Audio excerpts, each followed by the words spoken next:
Hello, welcome to Burmese USA YouTube channel, Facebook educational page. Today we are going to continue with the basic dysrhythmia class, which other videos I already have explained about the normal sinus rhythms and bradycardia with the case study. So today we are at sinus tachycardia.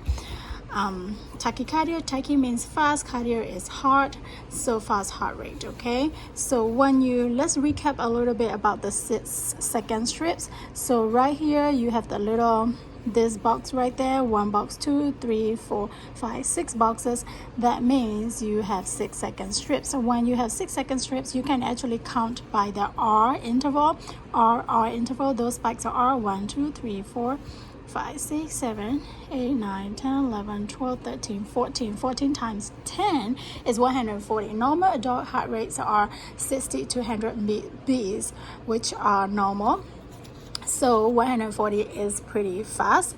So that is called more than 100. That means tachycardia, right?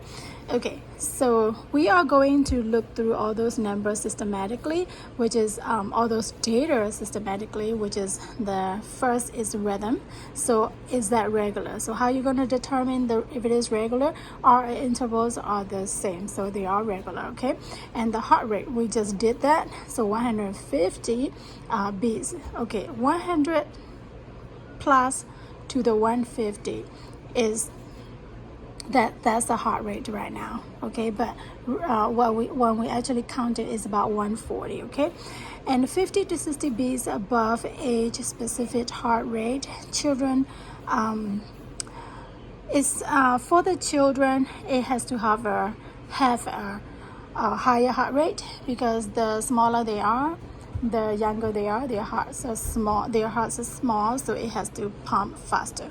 So just to recap a little bit about the last bradycardia case study, newborn 0 to 1 month is 70 to 190 beats per minute. That's normal. Anything less than 70 is not normal.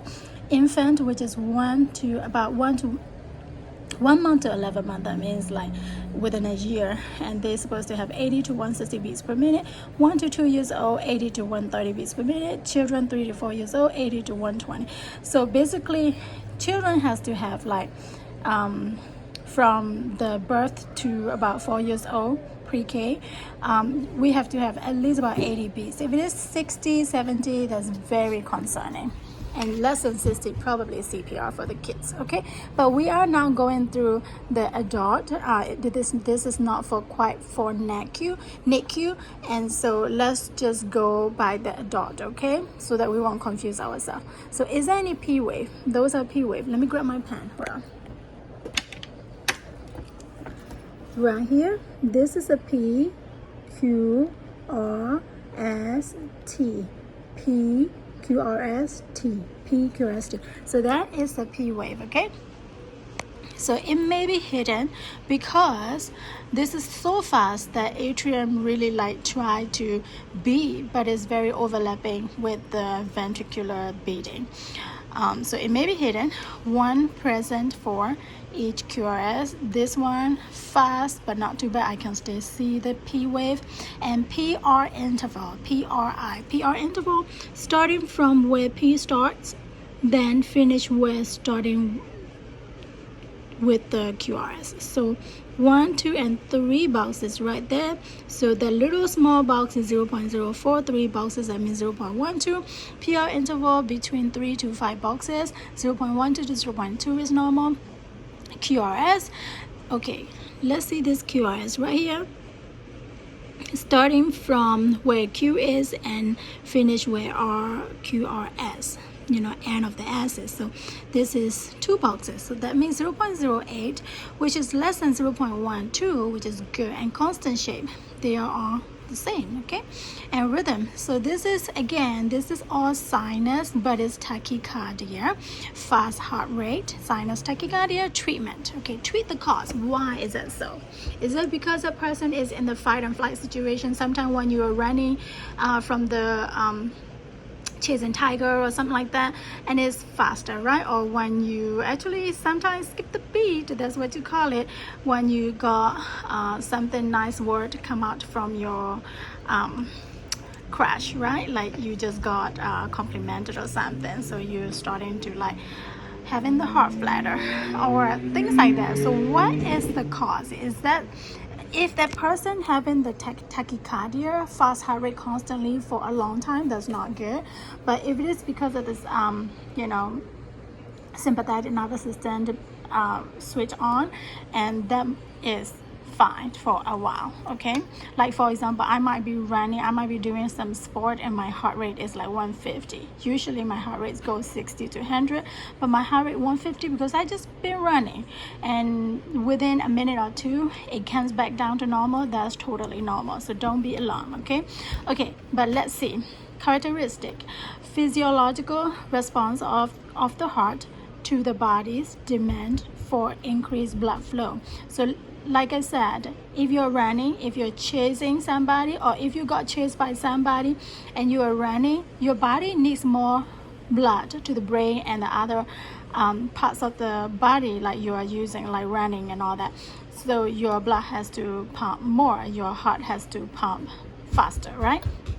That's what it is, physiological response of the heart to the body's demand for increased blood flow. Increased workload of the heart, okay? And that means your heart has to work harder. And increased oxygen requirements of the heart. Your heart may pump faster because whenever the heart pumps, the blood not only supplied to the brain and the rest of the body, is also supplied to the own heart blood vessel that actually make the heart functions like what is supposed to be functioning. So when the heart is having the maybe a blood clot to the coronary artery or something, the heart must thinks that has to pump more because it doesn't have enough blood flow for itself to run like it's supposed to be. Okay, increased oxygen requirement for the heart. And first sign of shock.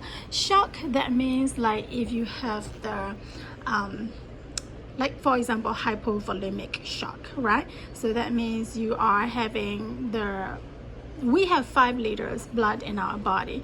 So if you have like low volume of the blood, your of course you have like low stuff to supply to the rest of the body, so your heart has to pump more, work harder. Just like you have only 4 stuff on the floor while you're supposed to have 5 stuffs on the floor, then that 4 stuff have to work harder and faster to get the workload done, something like that. Okay, so it's just an analogy.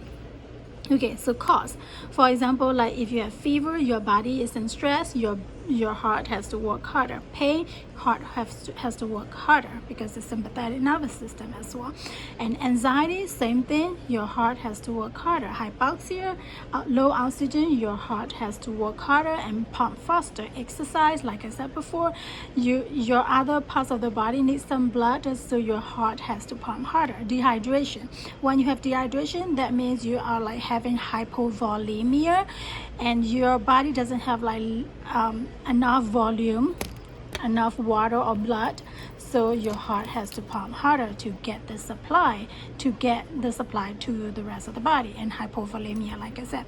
So signs and symptoms: palpitation, that means you can really feel it, like you are having like a palpitation, like the heart is coming out of the chest or something. And weakness, even though your heart is pumping really fast and it doesn't, any blood or oxygen is coming going to the rest of the body, you might feel weak and you might feel tired. You're tired, your heart is tired. And fatigue is tired, chest pain, because heart, you make somebody work hard for a long time, that person will go weak, fatigue, and having pain and quit, right?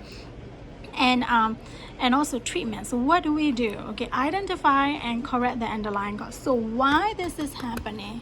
It is because of the exercise, and you might probably stop the exercise for a while and rest, right? And if it is because hypoxia, you might probably need oxygen. And if it is bleeding, stop the bleeding. If the hemoglobin low, iron level low, you must probably have to have a blood transfusion, something, so that way you got volume, enough volume for the blood, enough oxygen level for the blood, and enough oxygen level, and also bleeding has to be stopped, right? And sepsis, which is an infection, is actually already invaded into the bloodstream and trying to go through all the vital organs with the blood, which is not good. Infections doesn't even set in one place. It's kind of traveling to the rest of the body and making your body really weak and really fever, sepsis, and that's not good. So your body is in stress. Again, your heart has to pump more. And pain. Again, pain and fear, anxiety, all that sympathetic nervous system activated, your heart's always pump more. Okay, so let's see the case study. Mr. Brown is a 48 years old male who had a appendectomy, removal of the appendix. He is 8 hours post-op. That means he just finished the surgery 8 hours ago and complaining shortness of breath because he is probably we don't know what is going on, but he just got the surgery done 8 hours ago, right? So the body is in stress, and it may be bleeding inside. There's so many things can go wrong, right? And extreme weakness. So weakness, that means either the volume low or the oxygen low, or there's a bleeding or things like that. Okay, so vital signs 101.4. That means more than 100, more than 101. It depends on the hospital policy. It can be like considered fever. This is definitely fever. And pulse rate more than 100 is definitely tachycardia, and blood pressure is low, so he needs volume, and there might be a bleeding, there might be a low volume, and heart rate is telling you that it's hard. It has to, the heart having the heart is in trouble, the heart is kind of working too hard, and still it sounds like sepsis as well. So we have to kind of see all the symptoms, and true enough, when we do the EKG and this person's having RR interval 1, 2, 3, 4, 5, 6, 7, 8, 9, 10, 11, 12, 13, 130 beats per minute, they are regular. The rate is 130, tachycardia. And P wave, let me see, there's a P, right? P before QRS, P before QRS, T, P before QRS. So everywhere we have P and PR interval is hard for me to determine because there's no graph that I can see, but it has to be 3 small boxes to the 5 small boxes. That means the normal has to be 0.12 to the 0.20. This is 3 small boxes, this is 5 small boxes, because one box is 0.04 times 3. Okay, and for the QRS interval, it has to be less than 3 boxes. I can't determine that because I can't see the graph, but if it is more than 3 boxes, that means prolonged QRS. That means your ventricular, which is the lower chambers of the heart, which is the most important chambers of the heart, is actually very tired, right? So we don't know, but it has to be this one, QRS interval, it has to be less than 0.12. That means 0.04 times 3, less than 3 boxes. Okay, so rhythm, we already know it. Regular tissue, who much that? Be careful now. Sorry, where are we at? Okay, so for the rhythm, we already know it because it's regular and very fast. PR interval, QRS, so this is sinus tachycardia. For the treatment, so let's see. This person's not just doing exercise and rest and that get better, right? And this person just got post-op 8 hours ago. So make sure there's no bleeding. Make sure he has maybe a drip or something, so he got all the volume that went out during the surgery got being replaced. Usually they came back with the lactate ringer which has electrolytes plus volume, or then they might probably switch it to the normal saline, which is just right amount of it's the same things as what we have in the blood. So it's not blood, but it's it's the my brain just fucked. It's the same as blood, the consistency and what is not hypotonic, it's not hypertonic, hypotonic is not hypertonic, is the isotonic. That's for the normal saline. So I don't know what drip he's on, but if he's not on, tell the doctor what he's presenting with. And then if he is having temperature, maybe Tylenol might work. Maybe if he can't drink, eat, anything like that, maybe Tylenol from the suppository bud will work.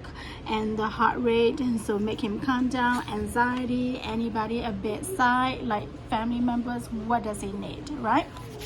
Okay, so another case study. 8-year-old with a history of severe asthma, admitted with SOB, shortness of breath, acute wheezing after losing her inhaler. So she must have a history of asthma or something. She has an albuterol inhaler, maybe that's I'm just assuming what inhaler might be. And then she's wheezing because she don't have her regular treatment. And she's wheezing because like she don't have this inhaler, she lost it, so give her that inhaler because that's what she needs, right? And then she's having shortness of breath because she can't breathe. When she can't breathe and her heart rate has to come up, her heart has to pump more to give you more quality, which is the oxygen to the rest of the body. Because when she's having asthma, severe asthma, and your windpipes close like this, so they probably have like this metal of the space for the air to go through. That's why it's wheezing. That's kind of wheezing, right?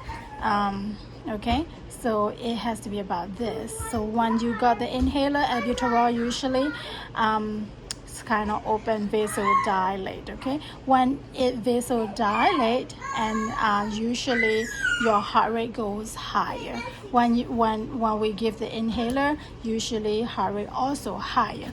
But again, if we don't give it, she is having shortness of breath, and body try to compensate by giving more oxygen to the rest of the body within this little small windpipe access, so your heart is pumping more. You get it, right?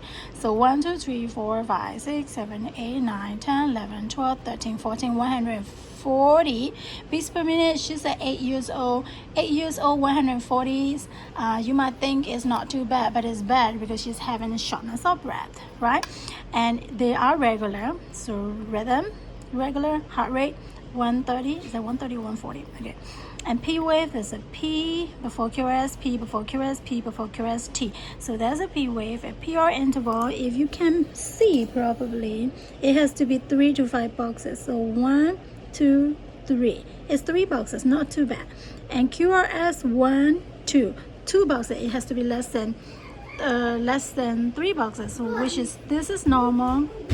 This is normal. That means your atrium is doing its job, your ventricle is doing its job, but it's really fast. Don't let them work doing its job harder for a long time, right? So the rhythm is sinus tachycardia. So what do we have to do? The underlying cause is because she don't have her inhaler.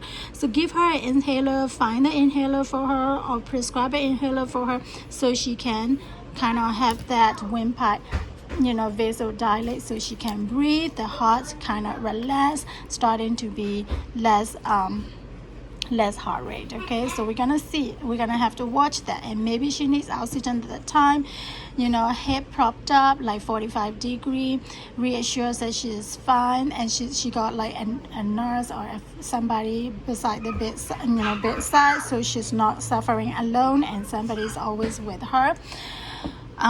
Then check the blood pressures again. Her blood pressure may come up, and you see, like, I don't know if she's drinking enough because she's having in the sympathetic nervous system. So her parasympathetic nervous system, which is relaxed and digest, kind of low. So she might not be eating, drinking, or even drinking water well at all.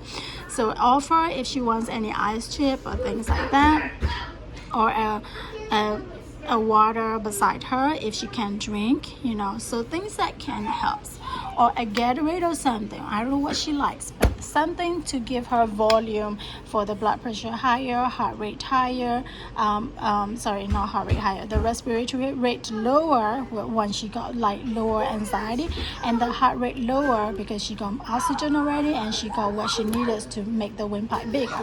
All right, so this is sinus arrhythmia. Arrhythmia means just irregular, just abnormal. It's abnormal. Sinus means those rhythms. Okay, you see this? This is not regular. You see here it's closer, here is longer. So this is sinus arrhythmia, okay? So it's irregular. They are 1, 2, 3, 4, 5, 6, 7. So within normal range. It is 60 to 100 beats per minute. So it's within normal range. But because it's irregular, it's become arrhythmia, right?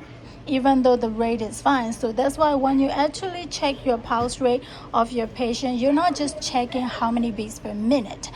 It is you're checking whether regular, irregular, whether if it is like you know, a quality pulse. And some of the patients, because of the either edema or because they are like low volume in, you know, doesn't have like much volume, your blood pressure may be low, then they have their blood pressure may be low, so their pulse is weak, right? So it's strong or not. So all those quality you have to also think about it. And P wave, there's a P wave, QRS, P wave, QRS, P wave, QRS, and the PR interval, when you look at it, it has to be 3 to 5 boxes.